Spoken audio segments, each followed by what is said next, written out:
Bonjour, bienvenue sur BSI Talks. Aujourd'hui, on va essayer d'expliquer ce qu'est la dévaluation fiscale.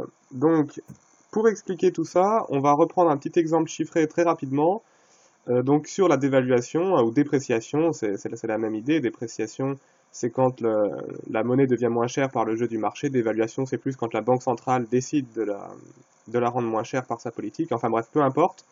Donc, imaginons que on a à une date T, à une date donnée, un taux de change euro-dollar de 1 euro pour 1,07 $, ce qui est à peu près le taux de change en avril 2017. Donc imaginons que vous êtes un exportateur de nougat de Montélimar, j'ai mis au hasard parce que j'aime bien ça. Donc vous exportez 10 euros de nougat à la date T, donc quand 1 euro égale 1,07 $, ça veut dire que le consommateur américain achète le nougat 10,7 $, 10,70 $.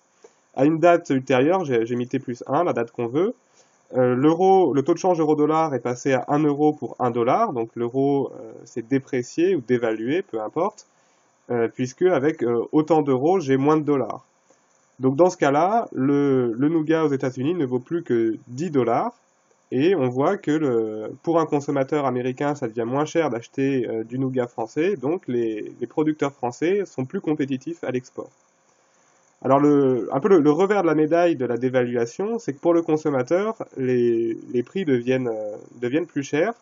Donc j'ai pris le même taux de change aux deux mêmes dates.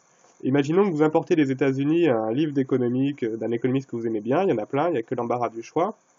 Donc à la date T, le livre, il vaut pour le consommateur français ou européen, il vaut 9,35 €. Donc là, c'est une règle de 3, je n'ai pas détaillé les calculs, on n'est pas là pour ça.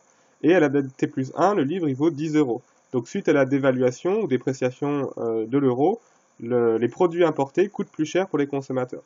Donc une dévaluation de la monnaie, ça entraîne des gains de compétitivité à l'export pour les entreprises, mais à l'inverse, ça veut dire que les consommateurs vont payer plus cher les produits importés.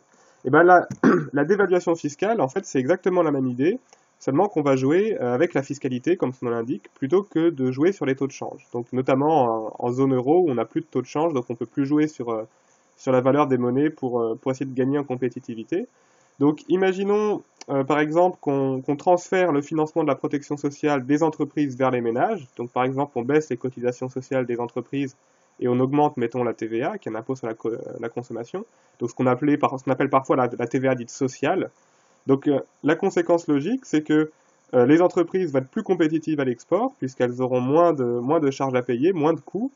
Donc des gains de compétitivité à l'export pour les entreprises, mais le revers de la médaille, c'est que les ménages vont voir leur pouvoir d'achat rogné, puisqu'ils auront plus de TVA à payer.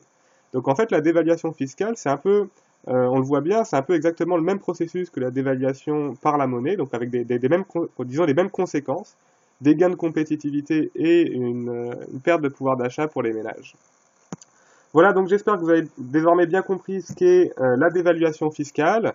N'hésitez pas à consulter les autres publications de BSI Economics et à bientôt pour de prochaines vidéos.